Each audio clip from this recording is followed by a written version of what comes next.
the gospel of the Lord.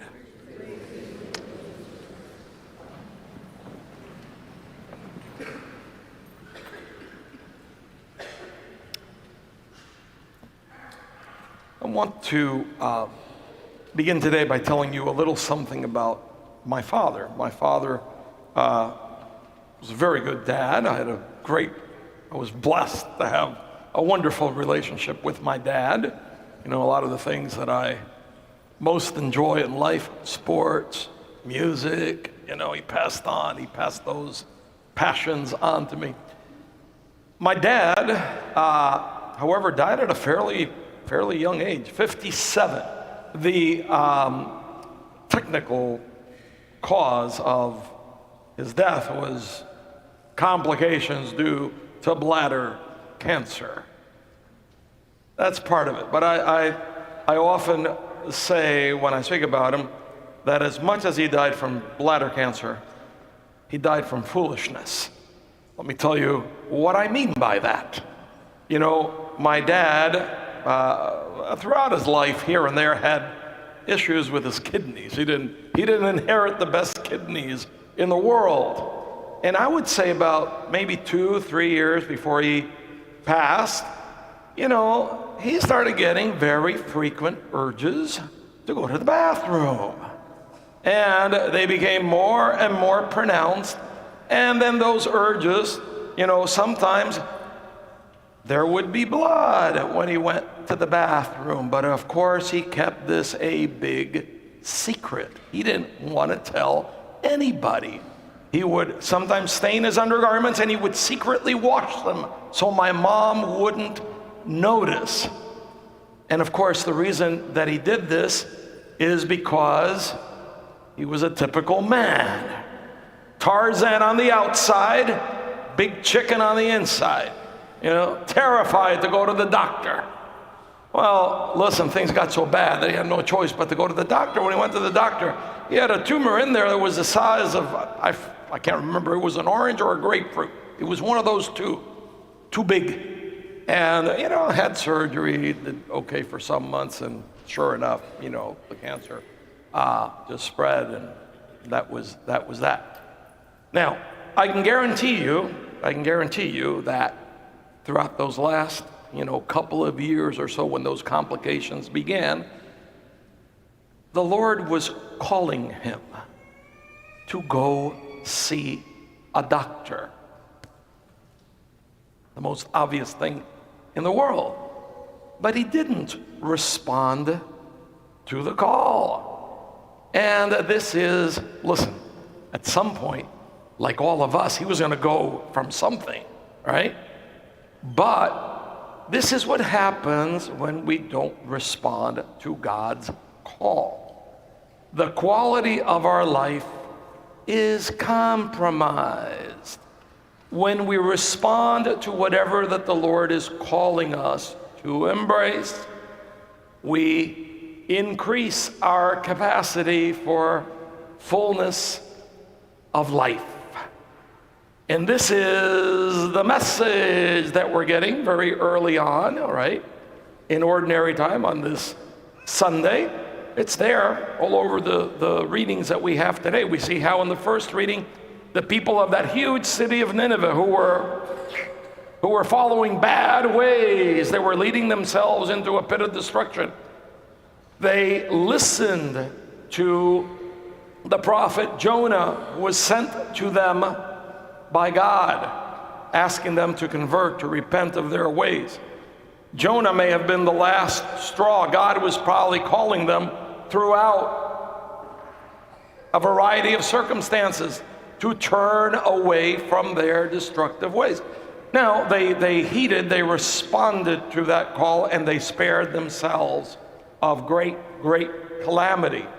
And we see how in the gospel itself, Jesus calls, you know, those fishermen who eventually became apostles to follow him, to leave behind what they were doing and to follow him. I had somebody, you know, there was someone this week, we were talking about that gospel passage, and somebody said to me, there's no way that happened like that. People can't be that stupid that somebody just shows up that they've never seen and they say, leave whatever you got and just go. You'd have to be a dope to do that. Of course, more than likely, in fact, we know that, it didn't happen exactly as such. Simon, right, Peter, and his brother, and James and John, they had already heard plenty about Jesus. In fact, the Gospel of John last week, the Gospel we heard at Sunday Mass, told us that Andrew, Peter's brother, had been a follower of John the Baptist. He had been introduced to Jesus. He brought Peter to Jesus. So little by little, they had been hearing about this Jesus. Little by little, the Lord was preparing their hearts for this call. And eventually, of course, it made enough sense to them to follow the Lord's invitation. And we know the rest of the story.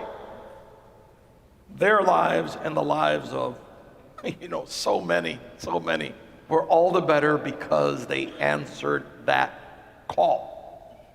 You see, just as the Lord called all those people, the Lord is constantly calling us to something. And we have to understand, it's important for us to understand how it is that God calls. God is not going to, more than likely drop a big puffy cloud or some Titanic special effect and, come out of that cloud and say, hey, you, do this. It doesn't work that way. God calls very subtly. God calls very creatively.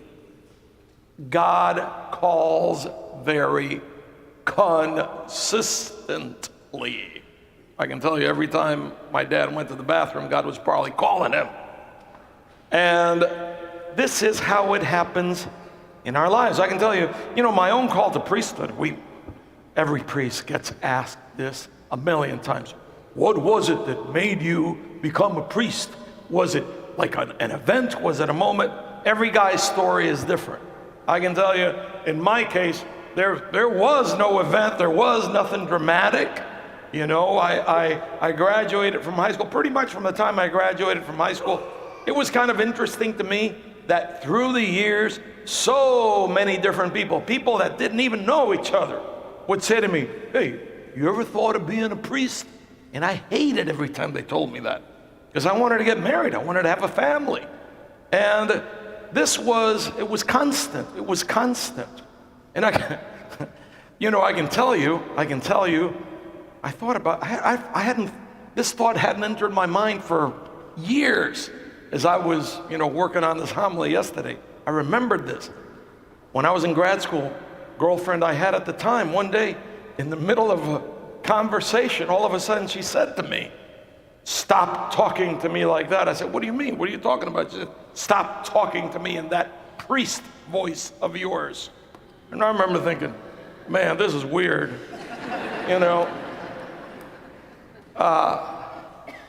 Listen, God is very creative.